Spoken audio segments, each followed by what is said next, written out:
Welcome. I'm Kinetic Symphony. I hunt down and report on weird and true mysterious stories, from glitches to the paranormal. Case file number 1425, written by Bonita246. The Santa Claus Guardian.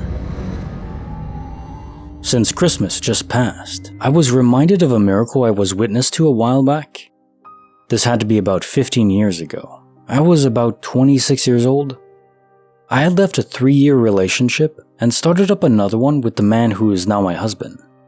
I was so in love with my previous relationship and talking so much about how marriage and happiness was in the future. That relationship didn't work out. However, I was ashamed or more disappointed in the failure of the whole thing and wanted to prove to others that I made the right choice. I didn't want to ask anyone for help. I know that was dumb.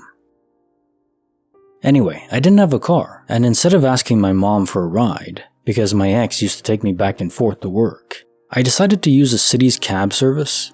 It ended up getting really expensive, and oftentimes I barely had enough money to get back and forth to work.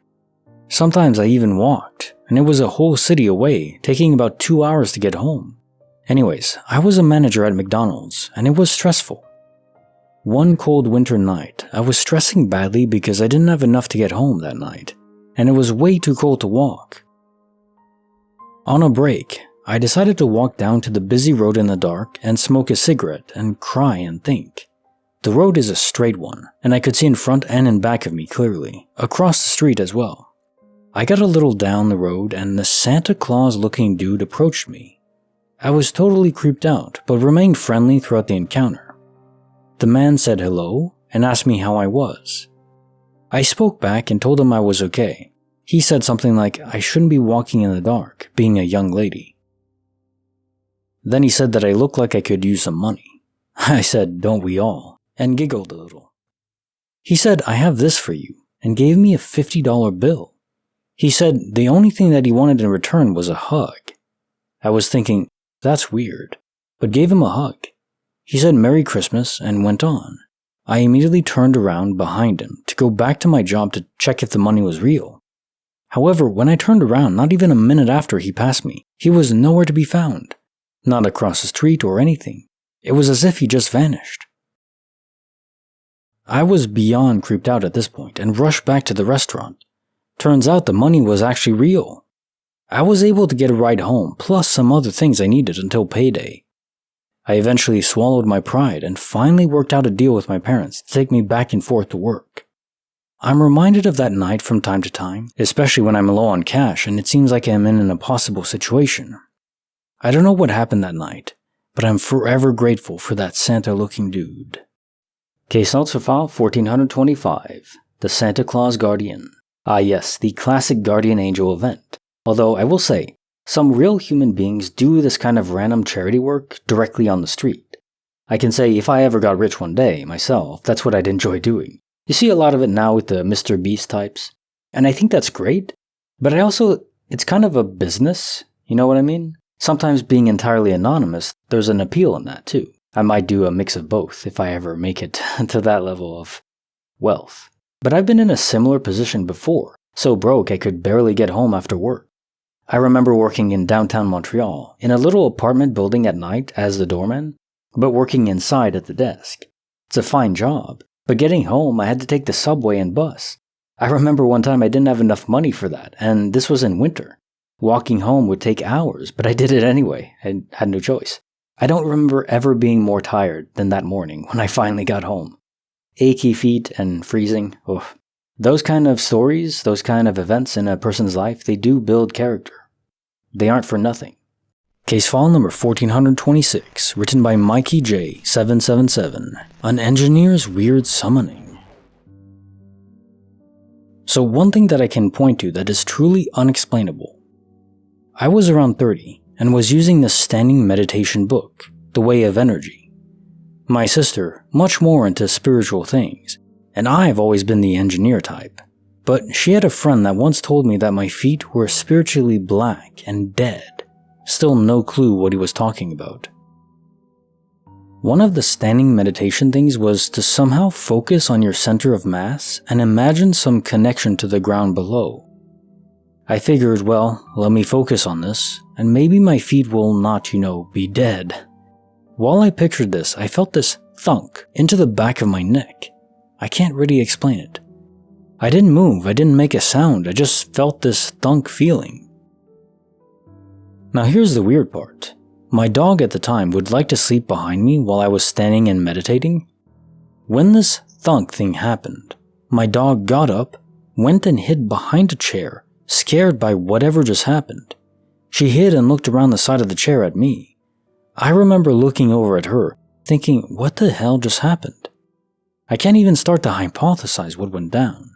Question 1426, An Engineer's Journey. So by spiritually black and dead, I think it's more meant as disconnected from these unseen realms and dimensions that most would describe as spiritual realms. Whatever you want to call it, it's areas that we cannot directly test with any instrument, so it's hard to definitively quantify. But if we were able to subconsciously pick up information from this realm, to shut yourself off of it is indeed a huge handicap. You'd be spiritually cut off, dead, I guess. And when it comes down to it, maybe we can even invite entities from that realm over here. But I would advise caution in doing so, because you never know who will come over. Even though I think the odds are high that it would be a good entity, there's no guarantees, so be careful. Bonus file written by Impenetrable Onion 88, The Purr-fectly Spooked Bobby. Me and my husband, boyfriend at the time, were living at his mom's place. They just got a new kitten, Bobby, who we now have adopted, and we were playing with him in the hallway.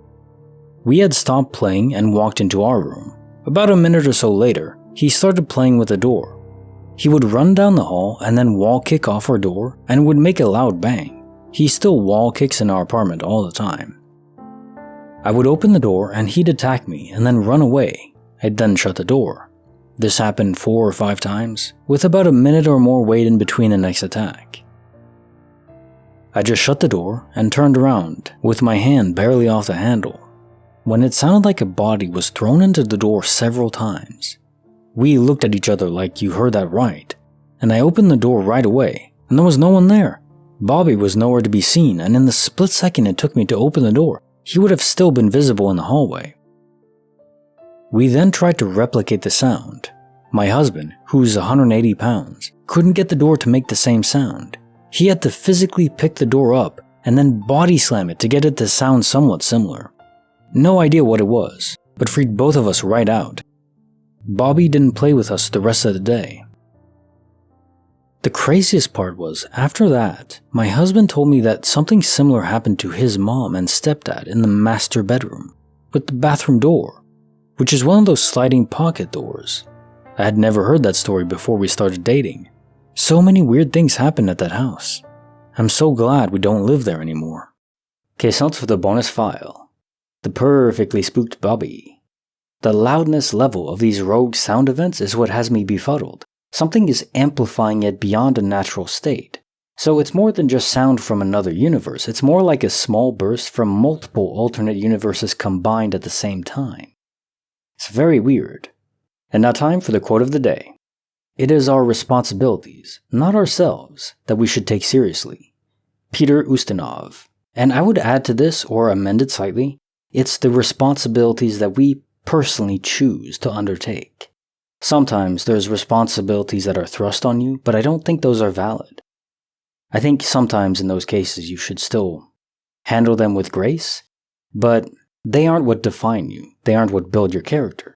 It's the burdens that we bear ourselves, that we put on our back, or the weights we put on our own back, those are what actually matter, and those are what we should take seriously. It really harkens back to just honoring your word. If you agree to do something, whatever burden it might be, if you take the responsibility seriously, people will take you seriously. That's how it works. Like the video, subscribe, hit the bell. Kinetic Symphony signing off.